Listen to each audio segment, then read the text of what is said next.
Mambo fam, it's your girl Doll Babe coming to you live from Junction Mall. Leo, we are going to have a beautiful tour of this amazing mall here in Nairobi, Kenya. It's one day, let's go. Make sure you like, share, and subscribe. I appreciate all the love and support. Let's keep smashing that notification bell. Let's keep making comments. I just dropped my kids off at school. The mall is slowly opening up. I realized that when coming to Junction, or any mall for that matter, stores aren't going to be open right away, you guys. I'm going to start showing y'all. I'm going to start a new series called Let Me Think. This mall here at Junction, I actually been to a couple times. Obviously, I've been pushing almost a year here. Yay! Cheers! I'm very happy and excited about that. Santi Sana for all my supporters. So the store is opening up now. So upstairs, I am upstairs right now. Food court, they have a lot of space here. They have a play place as well. I forget how much it is. It's not the biggest play place. It's still convenient. Like I said before, there's so many, everywhere you go, for the most part, they have play places for your children to play at. I think it's 1,000 actually for like 2-3 hours, which is a bit higher than other play places I've been to. Still convenient because you can drop your kids off there. They have attendants there. They have at least 3-4 women at all times watching your child. People are very child friendly here. They're very nice to children here. You don't get that weird vibe. If you know, you know. As we're moving through the food court, you guys see they have pizza here. Galitos is a very franchised place here. Then you move to Cuckoo Chicken. Cuckoo Chicken's busted. One of my first times eating Cuckoo Chicken was at Village Market, which I'll show y'all a video of that as well. But yeah, so they have LC. What is that place called? LC Wakini Kids, which that place is nice. Actually, we'll go in and show y'all a little bit. A lot of locals were telling me if you want to buy clothes, you can buy them there. I did hear a saying that like some stores will have secondhand things, and that's kind of odd, like crazy to me. Like it looks brand new, but it's secondhand. So I don't know. Like I have mixed feelings about that. Leave it in the comment below if that's true, because I've been struggling as far as clothes to find like clothes to wear and not have to bargain everything. Don't mind a thrift shop. Like I used to thrift shop in the States.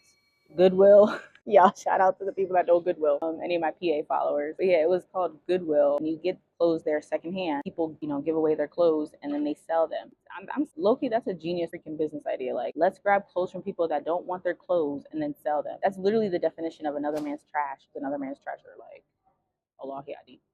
Anywho, the next to LC Wakini Kids, and then downstairs, which you guys will see, the LC Wakini for adult. But upstairs is Mini Soul. And then they have these other shops over here, but they're closed. But I know that one of them is an Indian shop. Another, I believe, is a Chinese shop. But usually most malls, they have Airtel up here. They have like a tech place up here. And then downstairs, you have a nice shoe store. You have a kid store. You have, oh yeah, one of my favorite stores as well is called Mr. Price.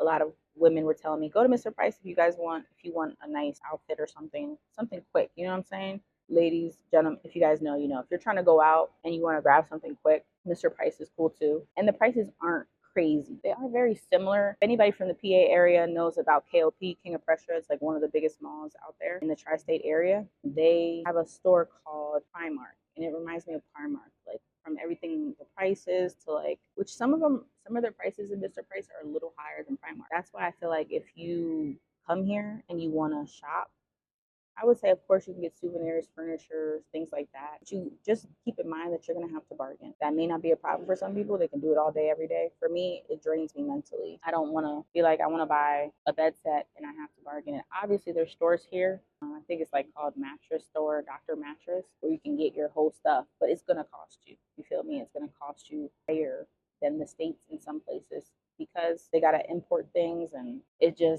a whole shebang bang biddy bang bang. That's a whole different video. Let's go back to Junction, right? Yo, if I'm saying this wrong, y'all don't be laughing at me. LC Wakiki, LC Wakiki, which I have been in there once, but I was with my kids, so I may even venture down there now just to see like what kind of clothes they have, the prices. Like I said before, the prices are higher. Some things you would be like, oh, I can get these jeans in the States for $10 or $15. Why are they almost 30 here? Just keep in mind that they have probably imported these goods. They import a lot of goods that are in these stores.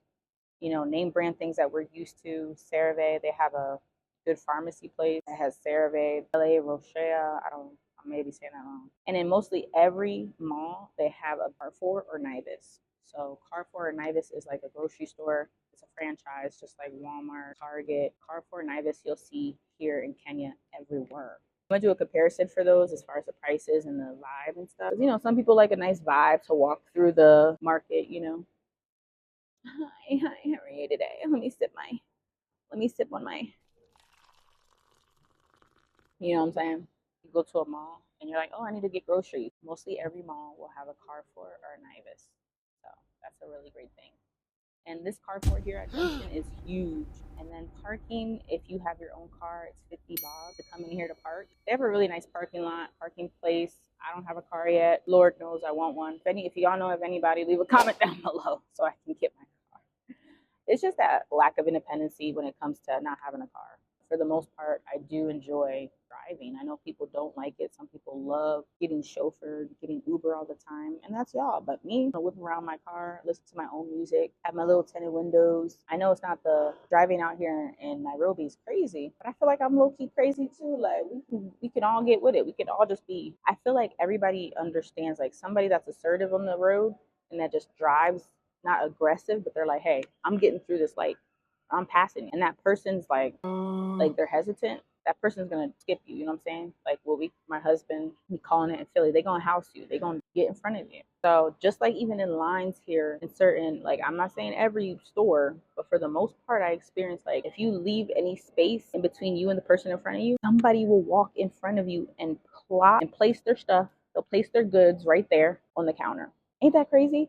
To me that's crazy because like you don't see me standing here waiting behind this person. I'm giving them 6 feet. You know what I'm saying? COVID, not even before COVID, I would give people space because it's just, isn't it this rule? Like if you could put your arms out and you're touching somebody, you're in their personal space. But here, and we were talking to an Uber driver yesterday about it. And he was saying like back in the day, I guess not too long ago, maybe they still do it, but matatus would be packed. Like you'll have 6 people in one row and then people will be on top of each other. My husband was saying yesterday because somebody like bumped him with his cart. And my husband was like, bruh. My son was like looking at my husband like, big, like, daddy, you loud. But long story short, y'all, personal space is very it's funny because when my husband was doing research about what country we want to live, he was researching Tanzania, and they said that like people will sit right across from you. Like right now I'm sitting at an empty table. It's just me and another chair. Somebody will come here. There's mad chairs here, as y'all just seen. Somebody will come here and sit right across from me. That's what supposedly my husband was saying. They're reviewing and looking over YouTube videos. I'm like, what? That's crazy. My husband's like, yeah, prepare for that. And I'm just like, wow. But we ended up not going to Tanzania because of we would have to learn Kiswahili fast. And we wanted to ease into the culture. Obviously, we were ready. We want to learn Kiswahili fluently and, you know, make friends, local friends, and travel and explore Kenya more. We're ready to do that. Like, we've been here almost a year, and it's time to, obviously, the roots are there. Like, I feel like the seed has been planted, so now the roots are growing. So, ooh, look at me with my metaphors. Oh. The roots are growing, so I'm very excited to show y'all more of Kenya and guys embark on me in this journey. Yeah, this is Junction Mall. Look at me ranting, but this is Junction Mall, you guys. It's really beautiful here. They have how did I forget? One of my favorite things to do, go to the movie theater. You guys will see the movie theater. I was actually gonna go to the movies. I like going to the movies by myself, especially with movies that my husband doesn't want to see. I haven't seen Barbie, so I was thinking about seeing Barbie. I don't know. It's something that I'm like, obviously it's something I can do, but it's something I'm like, should I do it? Because it's not really that serious. But like I'm not like I gotta see Barbie. You know what I'm saying? Like, everybody was going crazy about it. I think the most part of me was like dressing up. Obviously, I'm one of those women that I just love to dress up. Believe it or not. I'm excited to get back out there, give y'all content that you need to make a better decision about whether moving here or just see a different perspective of Africa, period. If you are new here, Karibu, Karibuni, welcome to my channel, welcome all. I appreciate all the love and support. I created this channel for people like-minded as myself that want to move abroad, that want to live abroad, anywhere and everywhere. Obviously, Africa would be ideal, but if you're not looking to move to Africa, you can move to Costa Rica, Panama. I know a lot of places that a lot of African diaspora live, you know, Cuba, like so many places. We're everywhere. So this is just a glimpse into my life, show you guys like how you can live. You know what I'm saying? Like you don't have to live that strict lifestyle of like 9 to 5 and paying off your bills every time you get paid and only having a kidogo, a little bit amount of money to like live your life. In my opinion, you can live your life fuller and you can live your life more abundantly here. with the opportunities that you have. Sawa fam. So I hope you guys enjoyed the tour of Junction Mall, and I will talk to y'all soon, and I'll see you guys on the next episode of our mall series. Oh my gosh, we have a whole mall series. So like I said earlier, there's a million malls here in Kenya, so there's going to be a million videos of malls here in Kenya. We'll get a little taste of certain things and see what based on my personal opinion, I will judge them from 1 to 10. Long story short, we got a lot of stuff to do here in Kenya, don't we? All right, y'all. Talk to y'all soon. See you on the next episode. Siku Jema or Usiku Wema. See you soon. Woo, woo, woo, woo, woo. Woo.